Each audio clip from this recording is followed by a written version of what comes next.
আজ 25শে অক্টোবর 2025।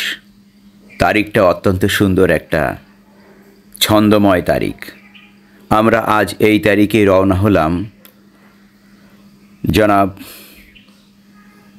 টিপু চৌধুরী সাহেবের জমিতে অ্যাডভোকেট কমিশনার হিসেবে প্রতিবেদন এবং তথ্য গ্রহণ করার জন্য। আমাদের নিযুক্ত অ্যাডভোকেট কমিশনার তরিকুল ইসলাম বসে আছে ইজি বাইকের পিছনে। আমরা ইজি বাইক রিজার্ভ করে সেখানে রওনা দিলাম। দুই পাশেই মনোরম পরিবেশ, সুন্দর। রাস্তার পাশে কিছু কিছু বাড়ি সাম্প্রতি সময় তৈরি হয়েছে, কিন্তু দুই পাশেই অধিকাংশ জায়গা জুড়ে বিল অর্থাৎ বিলান, ধান এবং ছোট ছোট মৎস্য ঘের। দেখতেও খুব সুন্দর লাগছে, মনোরম পরিবেশ। রাস্তার সংলগ্ন কিছু গাছ আছে এবং দূরে দেখা যায় বিলান। পিচের রাস্তা খুবই মসৃণ। এখানে বেশি যানবাহন খুব বেশি চলাফেরা করে না, বা ভারী কোনো যানবাহনও এখানে আসে না। সেই কারণের জন্য রাস্তাঘাটগুলো অত্যন্ত মসৃণ, খুবই ভালো লাগছে। একেবারে সুন্দর, শহরের কোলাহল থেকে অনেক দূরে আমরা পৌঁছলাম।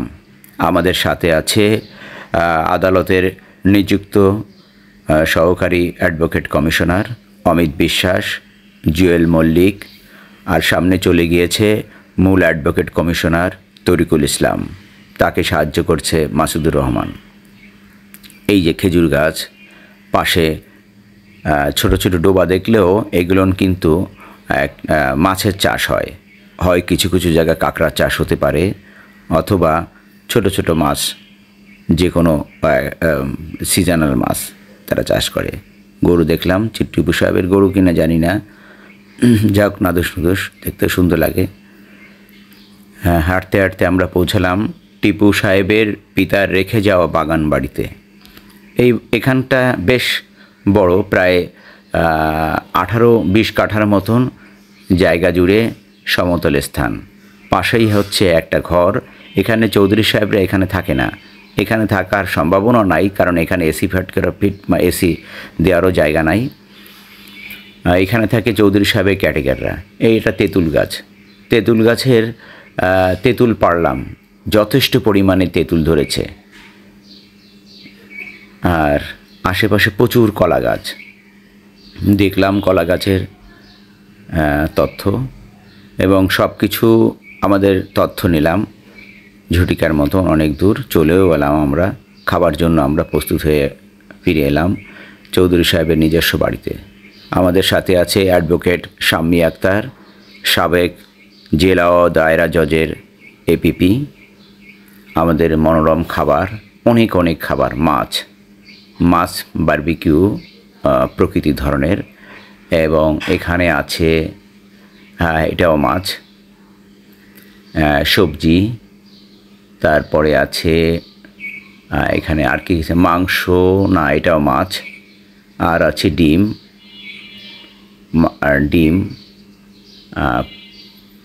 সব কিছুই সুযত্ন করেই সে তৈরি করেছে এবং রেখেছে, যাতে সকলে খেতে পারে। এবং মাংস ছিল খাসির মাংস। চৌধুরী সাহেব সকালবেলা নিজ থেকে খাসির মাংসের ব্যবস্থা করেছে, সামনে থেকে দাঁড়িয়ে থেকে কাটছে, যাতে কোনো প্রকার ভেজাল না থাকে। অনেকেই খাওয়া শুরু করেছে। সারাদিনের কর্মব্যস্ততা এবং ক্লান্তিতে পেট চৌচো করছে, আর এত সুন্দর লোভনীয় খাবার দূরে রেখে তাদের যেন বসতেও মন চাইছে না। পামুলি কাদের, শাম্মী আক্তার, আর এখানে বসে আছে অমিত বিশ্বাস। সকলকে আমরা ঘুরে ঘুরে দেখব। অ্যাডভোকেট হাজরা, টিপু চৌধুরী। আসলে এই চেয়ারটাও তাদের পৈতৃকভাবে রেখে যায়। এই চেয়ারে না বসলে তারা একটা সাম্রাজ্য ভাব আসে না। শাম্মী আক্তার খাচ্ছে, খুব বেশি খায় না, অল্প হাঁড়ি। পামুলি কাদের খুব বেশি খায় না, তবে পেলে প্রতিযোগিতায় অংশগ্রহণ করতে পারে। খুবই ভালো লাগছে। এখানে লাকি, সেও খাচ্ছে, সকলে খাচ্ছে, কিন্তু একজন এই যে পামুলি বলছে যে আরও আছে। খুবই সব দিক দিয়েই ভালো লাগছে। এখানে আমাদের lucky husband, advocate lucky husband, সবাই আমরা উৎসুক হয়ে বসে আছি এবং কিছু সময় খোশ গল্প করছি। খোশ গল্পের মধ্যে আমাদের সময় অতিবাহিত হচ্ছে, একটি ভালো সময়, একটি ভালো মুহূর্ত। চৌধুরী সাহেব দেখছে যে খাওয়াটা কে কীভাবে খাচ্ছে বা কারো কম পড়ছে কিনা। জুয়েল মল্লিক খাচ্ছে। একটা দুঃখের কথা, আমাদের এখানে আসছিল জনাব সাইফুল ইসলাম মল্লিক এবং আবরার। সে চলে গিয়েছে তার কর্মব্যস্ততা এবং কাজের জন্য, এবং তাকে বারবার করে অনুরোধ করে ডেকেছিল বিজয়া রায় এবং বলেছিল, ভাইয়া আপনি না আসলে আমি কিন্তু খাবো না। সে কথা রেখেছে, খাইনি। যাই হোক না কেন, অমিত খুব ভোজন পটু। সে সব কিছু স্বাদ করে এবং গ্রহণ করে বলছে অত্যন্ত চমৎকার হয়েছে। মাসুদুর রহমান খুব বেশি খায় না, সে আবার খাওয়াতে পছন্দ করে। তিথিও খুব বেশি খাওয়ার দিকে খুব বেশি নজর নাই, শুধুমাত্র সেও আবার সকলকে দিতেও পছন্দ করে।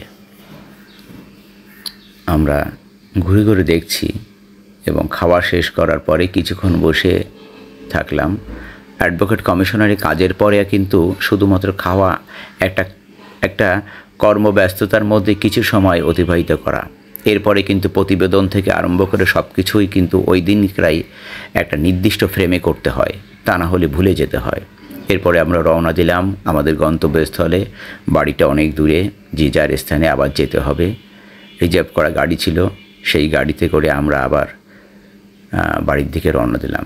রওনা দেওয়ার দুই পাশে দেখতে পেলাম সুন্দর সুন্দর ডিঙ্গি নৌকা।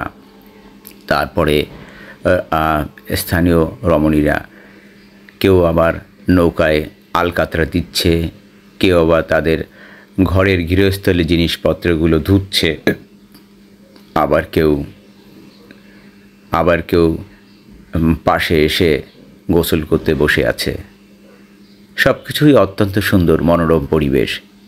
গ্রাম্য এই সকল পরিবেশগুলো শহর থেকে অবলোকন করা যায় না। যাই হোক, আমরা দেখলাম, ঘুরলাম, খেলাম, কমিশন করলাম।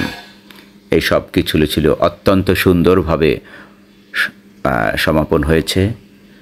দেখতে দেখতে আমরা বাড়ির কাছে চলে এলাম। নামারও সময় এসেছে, চলে আসলাম আমরা গল্লামারিতে এসে আমার নামার প্রস্তুতি নিলাম। ধন্যবাদ সকলকে, যারা দেখেছেন তাদেরকেও ধন্যবাদ। আবার দেখা হবে।